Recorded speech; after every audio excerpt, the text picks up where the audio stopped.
doodle jump. Either you know it because you're old and you had an iPod Touch growing up, or you don't know it and you're a tiny baby.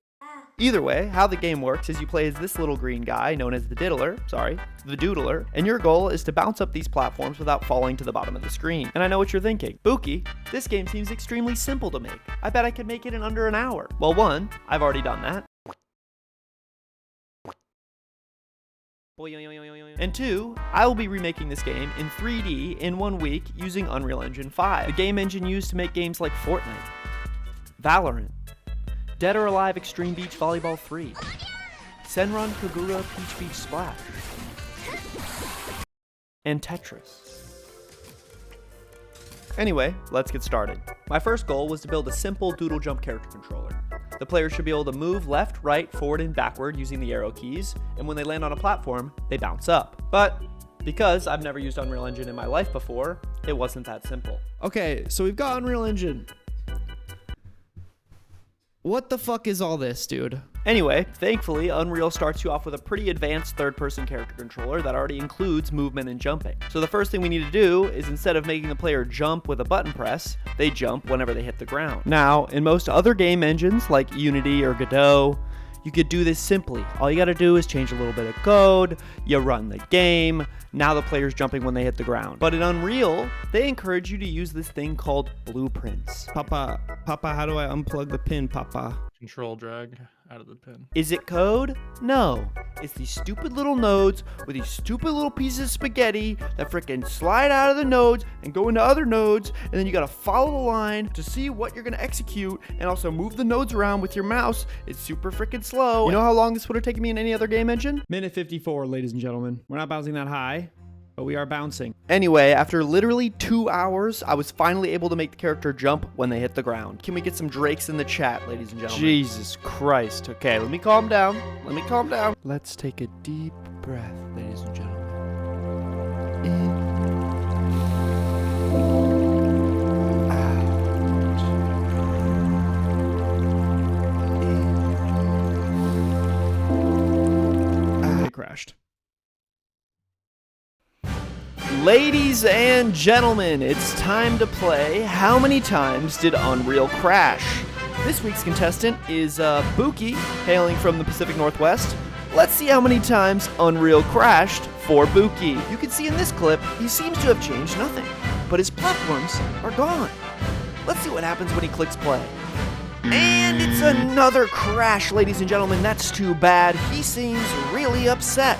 Now in this clip, you can see that his platforms seem to have come back. And he clicks play, and oh no, it's another crash. That must be really annoying. This time around, he changes nothing and clicks play again. Come on, Bewky. We all saw that one coming. Now in this clip, he tries to remove the code that was causing the problem. Let's see if it works. And oh no, it crashes once again. This is not looking good for Bewky. And his last attempt, he seems confident. And it's another crash. Oh no. Stick around to the end of the video to see this man suffer a mental collapse. Anyway, the main problem ended up being apparently the version of Unreal that I was using just crashes a lot. That's fun. That's a common problem that game engines should have. What I did is I ended up updating Unreal Engine using the latest version, rebuilt the entire game from scratch without using the third-person character controller, and it worked. Why am I leaves? Invasive question. Anyway, now that our game engine is functioning how it should be, we can get into the core feature of this game, and that is the ability to spawn platforms infinitely. A good way to think about this is we can picture our map as a 10x10 grid. We can then loop over every spot in that grid and generate a random number between 0 and 1. And if that number is greater than a specific value we set, then we spawn a platform in that position. Then we can stack these grids on top of each other infinitely, and we've got ourselves an infinite level, ladies and gentlemen. But this introduces another problem. There are some scenarios where, because we're placing the platforms completely randomly, there may be a case where the next platform the player has to jump to is impossible to get to. And this is where it gets interesting. Because we know the horizontal distance the player can jump, call it delta H. And the exact distance the player can jump vertically, call pathfinding the exact distance. And that way, we know exactly every platform they'll jump to in any direction.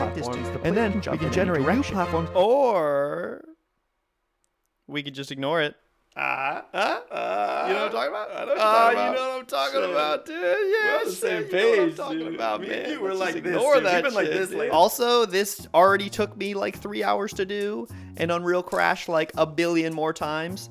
So let's just move on. The next thing we needed to handle was making it so the player can actually lose. In the original doodle jump, if the player moves past the bottom of the screen, you die. But from a third person perspective, we don't really have a bottom of the screen. So let me introduce you to the death plane. How the death plane will work is it will constantly keep track of the highest point the player has reached at any given point in time and set its position to that height minus some offset we define. Think of it as a floor of lava that's constantly following the player as they move up the level, and if the player hits the lava, they die. And honestly, coding this part wasn't that bad. In Blueprints, it was pretty nice. It's a small feature, so it kind of made sense to use Blueprints. I just set up some nodes, connected them, and ran it. Okay. Just see if it fucking works. Okay, that bricked everything. Cool. Unreal Engine can suck my balls. Suck them. Suck them dry. Anyway, after a bit more fiddling, I ran it, and... Come on. Come on, just work. Please. Please. Yes. It worked, ladies and gentlemen. Come on, give it up for Unreal Engine, ladies and gentlemen. Give it up. Give it up. But it wasn't over yet. We still had to go back to Blueprints. I don't know if I can take it anymore. The noodles. The nodes. Entering my body from every direction at once. Stop. No. Unreal. Stop it. Stop. Stop. Stop.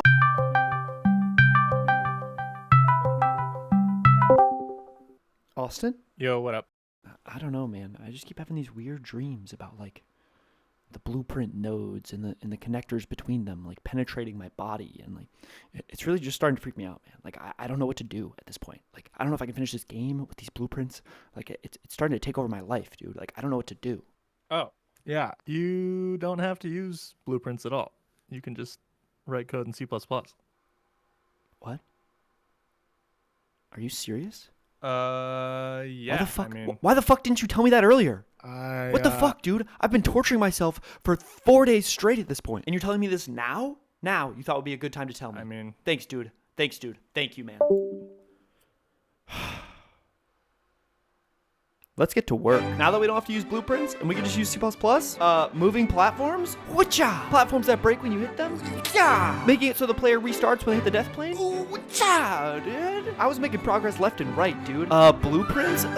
Spit on you, dude. Actually, though, we are making good progress now. I'll kind of explain how the moving platforms work. Essentially, we spawn them just like we do the normal platforms, but instead, we set a start and end position once we spawn them, and then randomly move them either in the X direction or the Y direction based off a random seed. And for the breaking platforms, I'll actually give it to Unreal on this one. They have a feature built in where they can generate a broken version of your mesh just in the engine. You don't have to go into Blender, break your mesh apart into pieces, and then add that in as a physics object. All of that is just handled by Unreal Engine. That's pretty cool. That's pretty cool. I'll give you that one, Unreal. I'll give you that. It did take a little bit of tweaking. Please work. Please work. Please work. Okay. Moment of truth. Oh. But I did get it to work. And now it's time for the fun stuff that you probably clicked this video for. That cute little thumbnail. You saw that shit. You clicked that shit, dude. Shit. You clicked that shit. Now you're in this video, dude. You're almost fucking halfway through this shit, dude. Fuck yeah, dude. I'm a damn YouTuber, man. Of course, what I'm talking about is art. So let's get started on our doodler. Sorry. I started off by getting a reference photo of the doodler from the 2D game and did a little bit of modeling, made him 3D. Looks pretty good, right? Looks pretty good, look at him. But he was looking a little too perfect, dude. He was so smooth, you know? He had these perfect little feet. He had this little skirt, his little belt on that was pretty perfect. Perfect little folds on it. Nose looking perfect. Eyes looking perfect. I mean, shit, dude. I was really starting to feel some type of way about this doodler, dude. Shit. Sorry. Let me get back on track here. He looked a little too smooth, right? We're going for this realistic art style. He needs to be like bumpy, have some like dirt on him. He needs to look realistic, essentially. So I brought him into this tool called Quixel Mixer. And are you ready? You ready?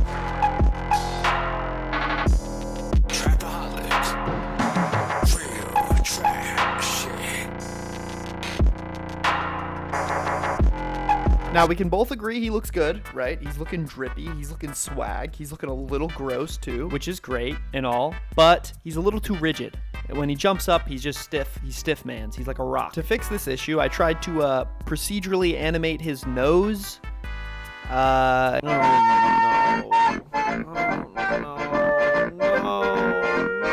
It looks like a car. Anyway, obviously that didn't work, so let's just move on. After that, I wanted to handle the platforms. In the original Doodle Jump, they're just green. And I thought it'd be cool to make them like these grassy floating platforms with like dirt on the bottom and shit. I think they look pretty good. I also did it for the moving platforms. The moving platforms in the original are just blue. So I kept the blue. I made it just a little outline around the outside, added this cool like detailed metal texture, and gave it a marble floor in the center. I don't know. Also, I added a little jet on the bottom to make it so they look cool. I don't know. The next thing we needed to do is get the enemies in the game. Now, Doodle Jump has quite the catalog of different enemies, but I don't have all the time in the world, and we need to get this done. So I just picked this guy, because he's cute and I like him. I grabbed this reference photo from Google Images and boom! Look at him, dude. Look at that. Ready? We turn him around. Whatcha, dude? Look at that. Dude, looking kind of... Damn, dude, looking better than that doodler before, dude. Hey. Now, in the original version of Doodle Jump, this guy kind of just sits there and does nothing, but I took a little creative liberty and gave him a flying animation and made it so he flies around at the height he is spawned in at. But we can't just have this enemy flying around being able to kill you if you can't kill it. So I threw together a little script for shooting in the game. This is actually pretty easy. There's not much else to say. He just shoots a ball from his nose. I also threw together this grid skybox for the game. In the original version of Doodle Jump, you're kind of supposed to be on a piece of paper, but I wasn't sure if this looked better or if I should do something like in the clouds, so I did both. Comment down below which one you like better. You know what I mean? Anyway, last thing we needed to do was items. There's a lot of items in Doodle Jump, so I did the spring and the jetpack. For the spring, I just made this spirally little thing and made a material for it, which is like a metal with like some rust on it. Looks pretty cool, pretty realistic, if I do say so myself. And for the jetpack, I modeled it, textured it, and I found this asset online for a jet engine. So I yoinked the particle effect it uses for the jets and threw it on the jetpack. And that was it. Now we had ourselves a 3D high fidelity version of Doodle Jump. I didn't have time to do sound effects, so please enjoy gameplay footage while I do sound effects in the background. Boing.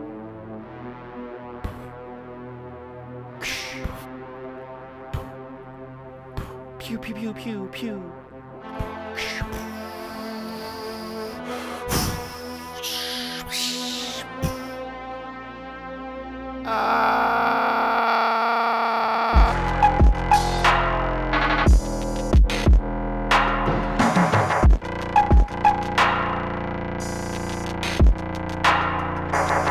Stick around to the end of the video to see this man suffer a mental collapse.